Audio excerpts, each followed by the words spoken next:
if you think safety is expensive, because that's what it sometimes boils down to, try an accident. If you don't have any protection in place, you'll find that soon enough you'll have a mishap. That mishap gets investigated internally or externally, and it causes you to either relinquish your business or to get hit by a fine. If you don't go over these elements and make them explicit, if there are too many implicits, I expected you to understand this, right? Then we are dealing with assumptions. Driving productivity, performance activity, like business electricity, resource to infinity.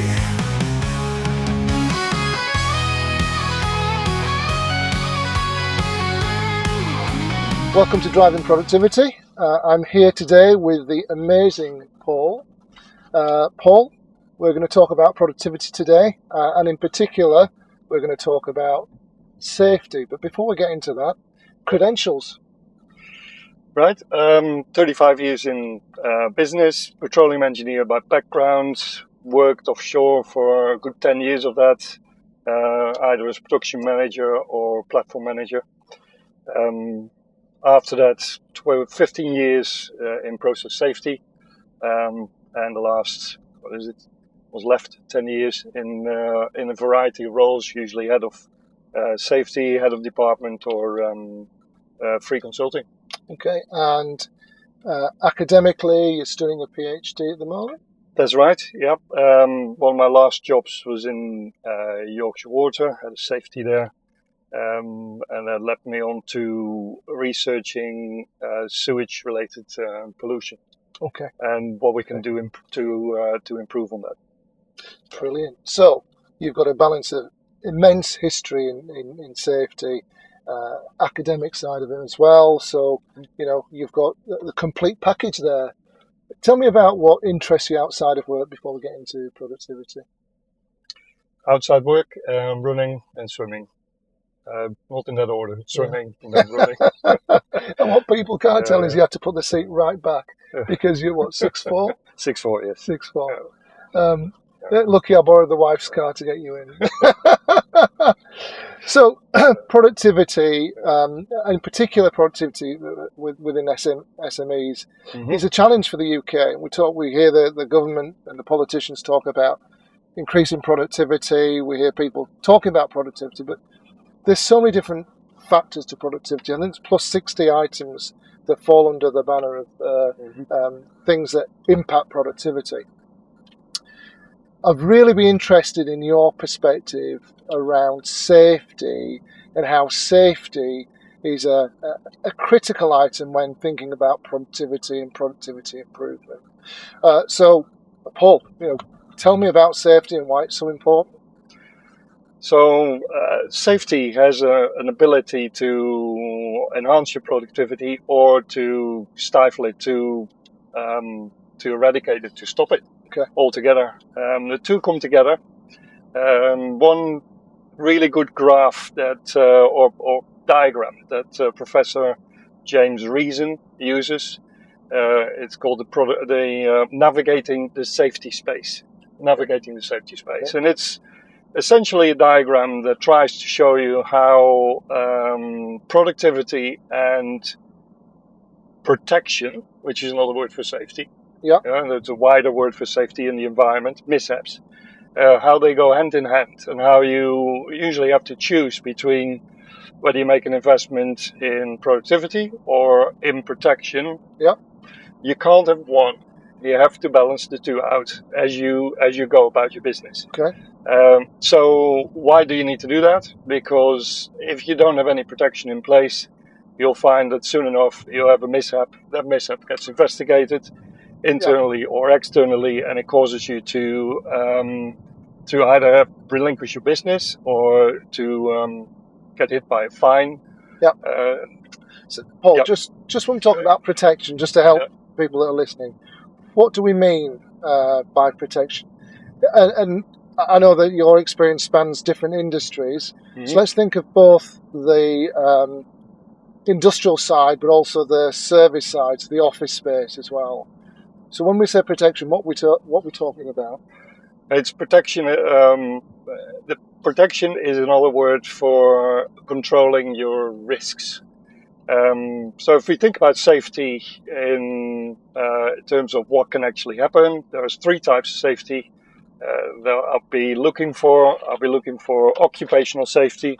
That's the ergonomics, repetitive strain injuries that can occur in work, people falling off scaffolds, handrails not being in place. Yep. That's occupational safety. Process safety is how complex equipment, sometimes not even complex, but quite often complex equipment can hurt an individual if it is mishandled. It's a loss of energy that we're looking at, and the energy is encapsulated in the equipment you're dealing with. So you've got a fast spinning machine, you've got the machine, you've got rotation energy, you've got chemicals that need to be contained. That's chemical energy. In any case, it needs to be controlled. And the third type of safety is psychological safety. Okay. Psychological safety is the freedom to express yourself in work, to do your task to the best of your ability, and to provide advice or feedback to managers, to the leaders about how things can be done better. Yeah. And have a role in that. Take away the psychological safety, and the dialogue stops. Yeah. Well, that last one's really interesting at the moment, because I think Wes Streeton's been talking about the NHS and trust moving poor performers around, and the lack of whistleblowing. So, that I think that's a really important point that you've touched on. But let's explore all three. Give me some examples of what you've seen in your career, and what you've done to correct it, so that, again, those that are listening to this podcast have a good idea of what they can implement in their own organisations. Okay, so occupational safety. We're looking at how the workplace can contain hazards, and those hazards are things that can go wrong and cause harm in the process of that. Yeah. Those hazards need to be controlled. The control measures have to be effective. So take, for instance, an organization that deals in powders.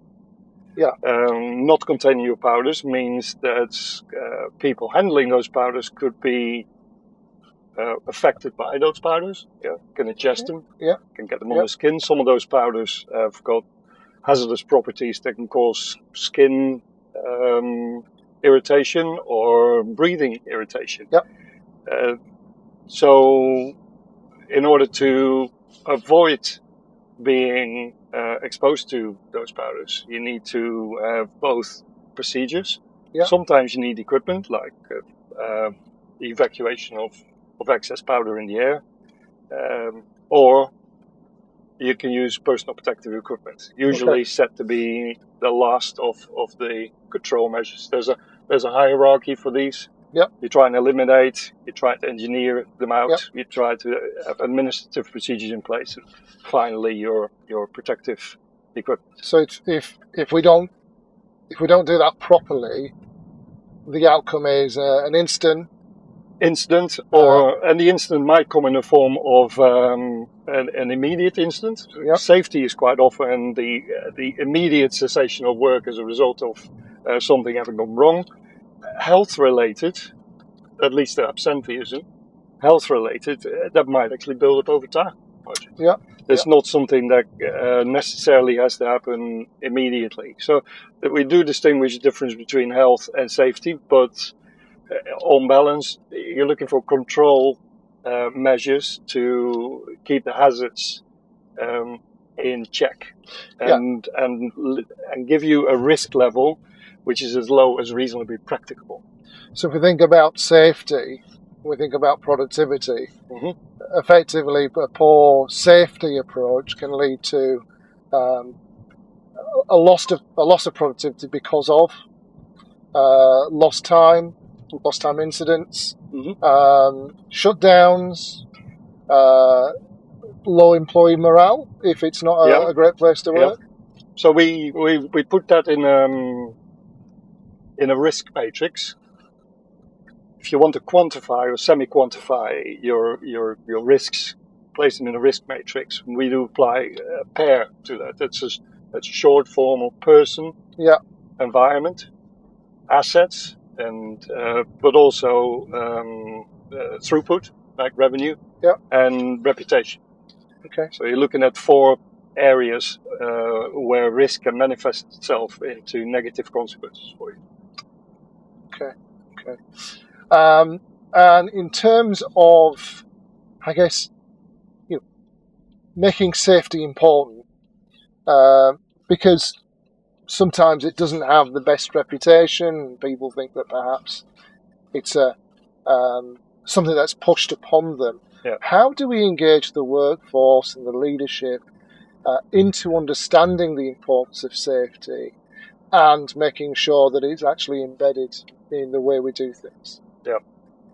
Okay, so there's a really short phrase that we quite often start with. If you think safety is expensive, because that's what it sometimes boils down to, try an accident. Yeah? Okay. If you think safety is expensive because you have to make an investment or because you have to spend time, that falls into insignificance when you compare it to the amount of effort you need to make in order to rectify the situation. And I sometimes use the question, how long does an accident take? And in serious cases, it's a lifetime. People don't get over the incident itself. Yeah. They can learn to live with it, but they don't get over it. Now, as a manager, do you want to be responsible for that? That's one of the earliest questions you should ask yourself if you say, no, I'm going to give that a second priority. There's sometimes a bit of question mark over, is safety the highest priority or not? Or is productivity the highest priority? Every living being, by coming into being, we are at risk of ceasing to exist. Yeah.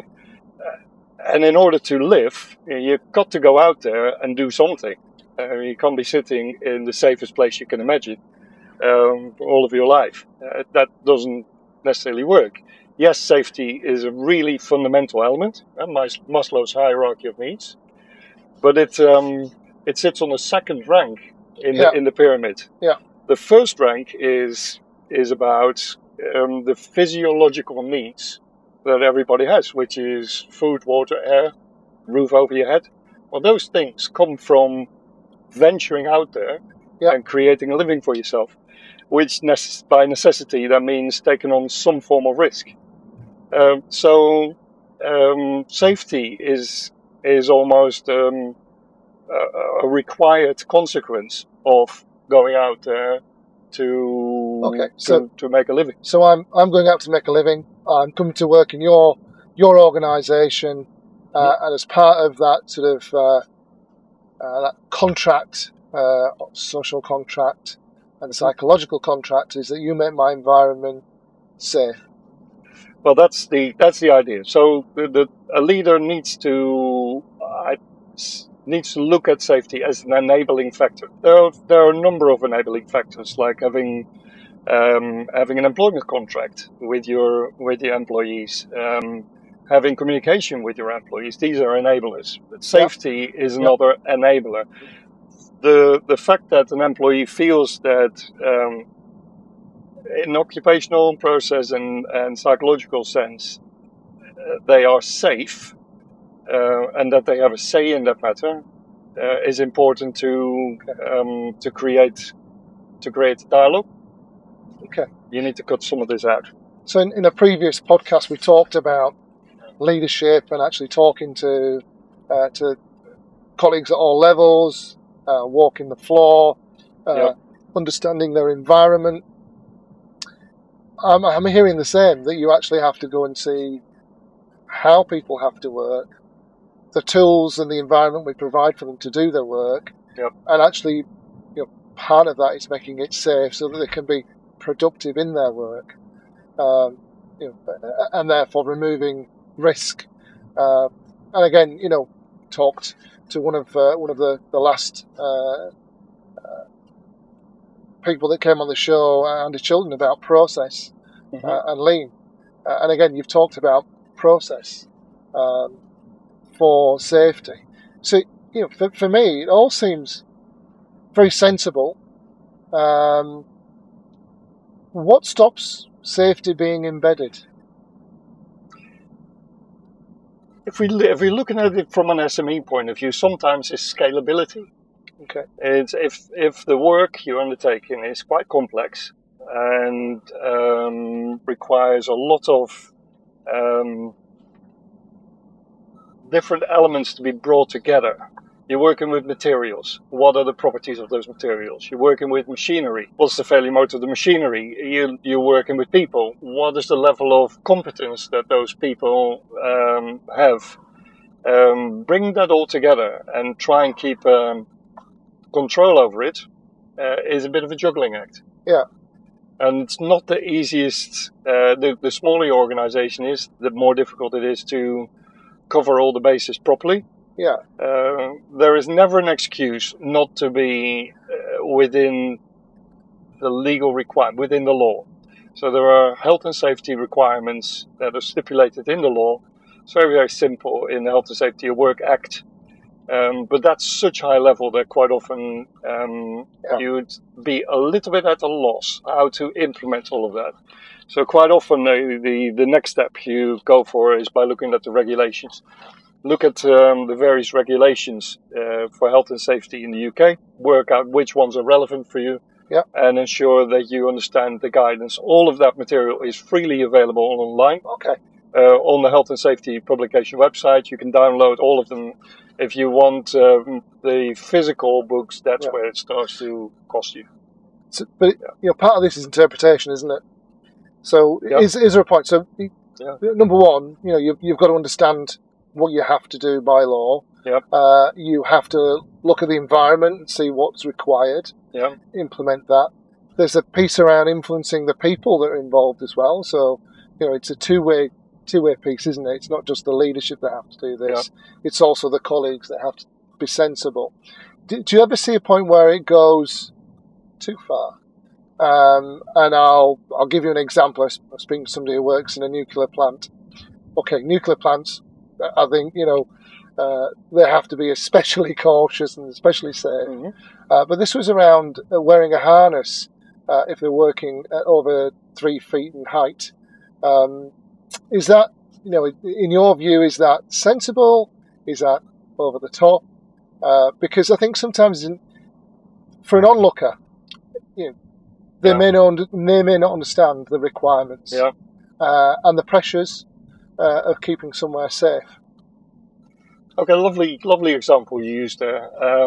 The height limitation, 3 feet. Why is 3 feet too high to work without a harness? It may be. If you have protrusions, sharp objects sticking up from the ground, then 3 feet can be absolutely lethal. Yeah. So it's down to the risk assessment as to what you should be using. And that's a real key element, key aspect of health and safety. It's not just what you read in the regulations, it's the implementation of that and the consultation with your team. If you can do your risk assessment with your team and the team understands that the overall risk that it's exposed to is quite limited and that appropriate measures have been put in place, then you, provided you are not falling foul of mandatory stipulated elements, you should be okay. And what's more, because you've had that consultation with your team, you've now covered off 2 other areas. It's either process safety or an occupational safety issue, because it's physical, what you're talking about. But you're also then touching on that psychological safety element of asking the advice of the people who often know best. Yeah. People that work on the shop floor and get them and are primarily exposed to the risks that you're talking about. Those people know what's going on.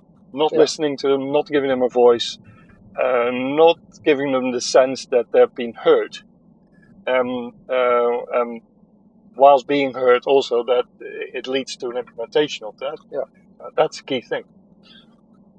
So, if we think about the conversation so far, why is it important? It stops you from losing money through accidents. Yep. It engages people because they're provided with a safe environment.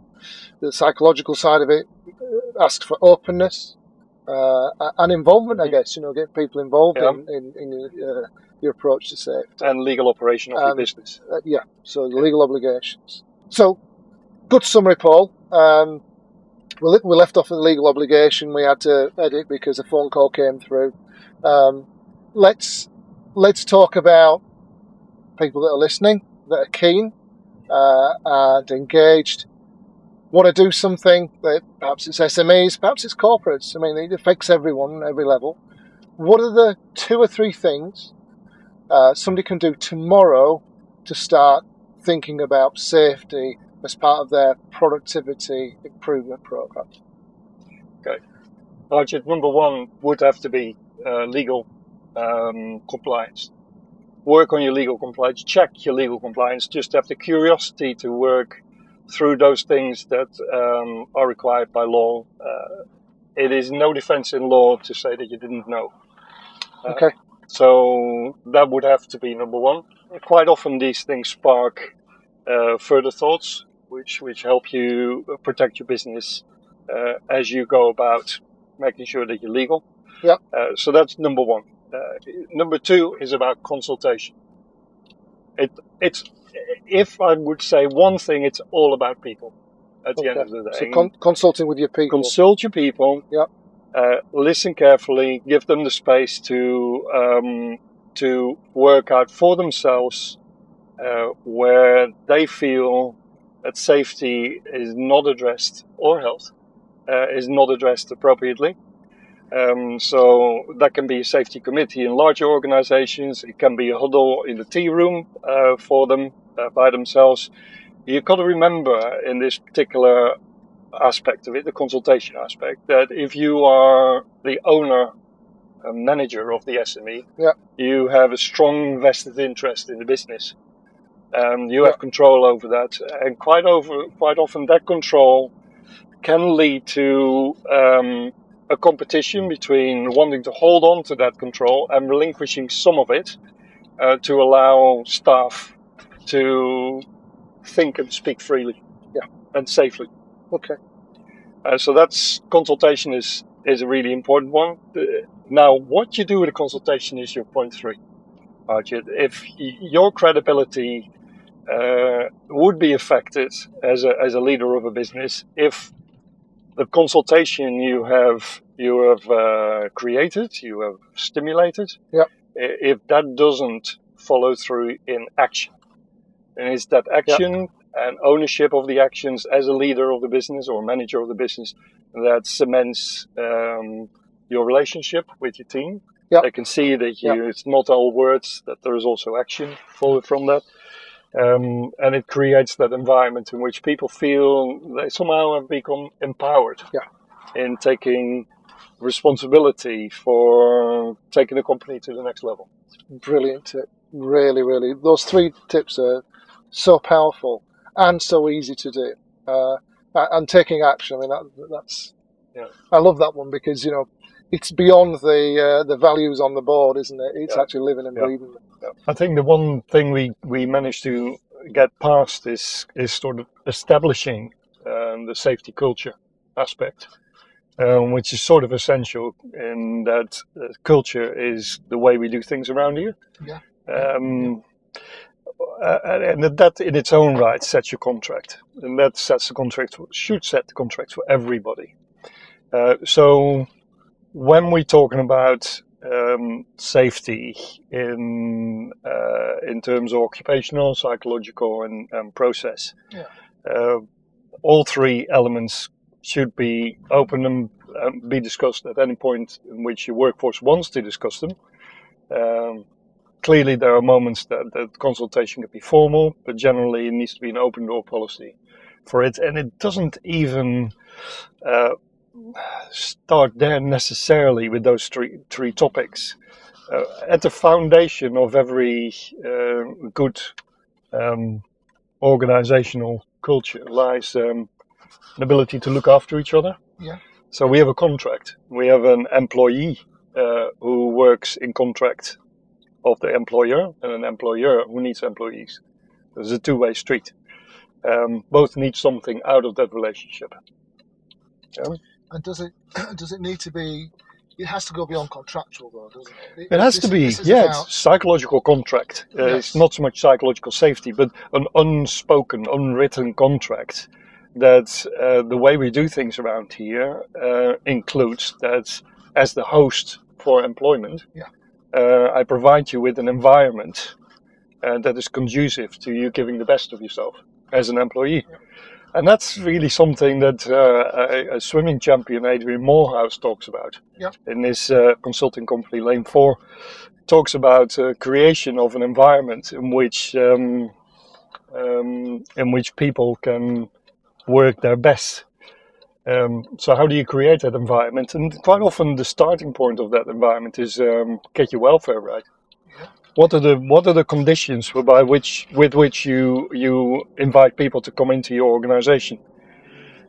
So let me give you a bit of an example around this. If Joe Blocks turns up at work, it's been a November morning, been raining, he's a bit wet, or she, and your work conditions, are they set up to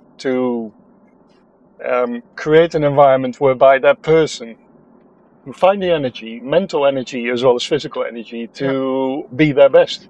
Or are they confronted with a whole bunch of suboptimal situations which pull them down further before they then are expected to have the mental strength to come out of that hole and perform their best? Because that's the expectation by so this is management. About providing the right conditions. Yes. It's about providing you with the right conditions, and those conditions are physical conditions, but they're also the psychological conditions. How safe do I feel to speak my mind? How engaged am I? So it's and how well have I been set up to succeed here in the form of training, information provision around the procedures, things I've asked for to understand. You don't know what you don't know. All those elements need to come together to provide the person with the best environment to operate within. And is part of this also sort of leadership, engaging in a way where the individual feels that they're being listened to, as you said. Yes. So that consultation. It's leading back into that. That their work is worthwhile.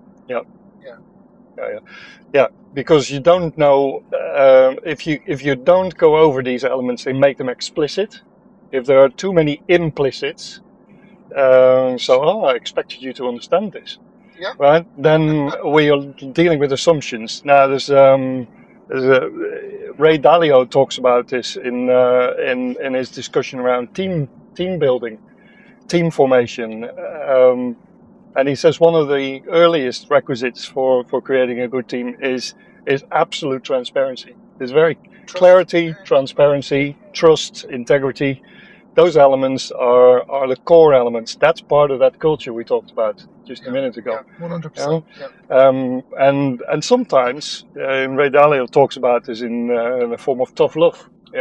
Sometimes what you get to hear is not always what you want to hear. If you have that level of trust in the organisation, then actually those conversations need to be bitter. No, not at all. Actually be productive. Absolutely, A good experience I've had with that.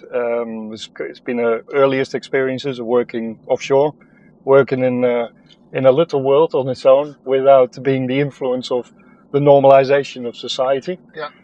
You make that world what you want to make it between the colleagues with whom you spend time on the facility. And part of that is that you do performance reviews, and the performance reviews go two ways. So I provide performance review of all the team members. The team members provide what's called a 360 feedback to how I behave. These were the earliest days, my sort of formative days of being a manager in a team. And it's tough listening to that. You know, 'cause not all of the information is what you want to hear. Have you read Maverick by Ricardo Sabala? No, I haven't. No. It's great. He talks about True 360, and it's described in the book. It's worth picking up because it's about real honest feedback, not some of the superficial 360 feedback systems that I've seen in organisations where it's anonymised. This is getting in a room and talking to each other. You know, that's how relationships flourish, isn't it? Yeah, absolutely. Yeah. The link with the reason why I mentioned offshore is this. Platforms are often the size of a football field, and you spend 14 days with each other. Wow. You can't walk away from yourself, and you can't walk away from your mates either, whom you're there with. So you have to confront yourself with what's really going on and what's really required for that workplace to work well. And it's a high hazard environment, so you cannot afford to leave things unsaid. There cannot be any implicit statements. It's all got to be explicit. You've got to express yourself. It's got to be clarify and confirm. Yeah. Absolutely. And look, when we operate in an environment of that's the way we do stuff around here, then we all have each other's back as well, don't we? We support each other. It's an open environment. We welcome problems. We resolve them together. And we prevent them together as well, you know. Oh yeah, most of it. Yeah, most of it is preventative. Good safety is understanding what you want to do, have a really good plan in place in the first instance, and then have that agreement, clarify, confirm that everybody's on the same page, that there are no dissenting voices or thoughts in that sense. Not significant. There's always. You need to welcome diversity in thought as well, but unless it's outspoken, it's of no use within the context of doing your work. So plan it, discuss it, confirm and agree it, and then it's I've got your back. Execute together. And Paul, what else did you want to cover off? So that particular point you made is really helpful. Is there anything else that you'd like to add that just would bring sort of the very broad and a topic that we could spend hours covering? It is a bit, isn't it? Make it sort of something that people can actually grasp hold of and apply at work, so that we can start moving people forward. So I think for me, we've got lots of SMEs that don't always have the support they need. So they can't always go and hire a super competent safety person. And really for SMEs, changing culture, I think is critical. Shifting cultural mindsets, whether it's safety, whether it's production, whether it's process, whether it's risk and audit. It's about sort of shifting mindset. But specifically from a safety perspective, is there anything else you want to cover up? Yeah, there's one point. So we talked about three already. When we talked about legal compliance is an absolute. We talked about number two. What did we talk about next? Consultation. Consultation, absolute requirement. And then three is the following through. Put your money where your mouth is. Taking action. Take the action and show that it was meant. And it's, I suppose, the final point to make is how do you get to that consultation and execution stage? How do you do that? You do that with your team, and it takes time. So, and it's not something that can be done, if you like, via emails. No, do not make it transactional. Transactional in the sense of, I've asked you to do this. There's an evidence trail of it, and why haven't you done that? Because that isn't real communication. Real communication is make space in your diary to walk the floor, talk to people. The wealth of information about your business is with your people, is on the shop floor, and if you want to implement anything and really get the maximum benefit out of the investment you're making in time or money or working together, then it's coming from that face-to-face contact. Yeah, absolutely. It's like 360 feedback, isn't it? It's all about.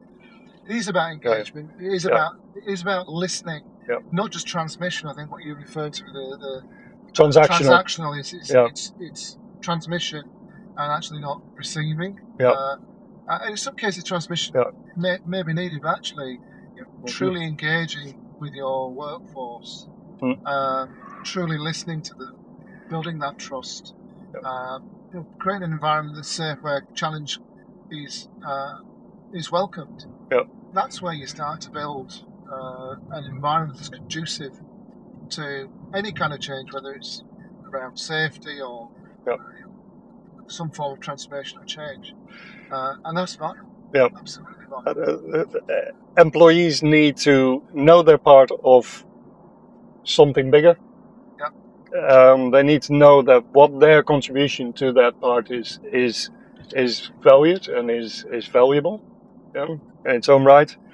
And they know that they're being seen for making that.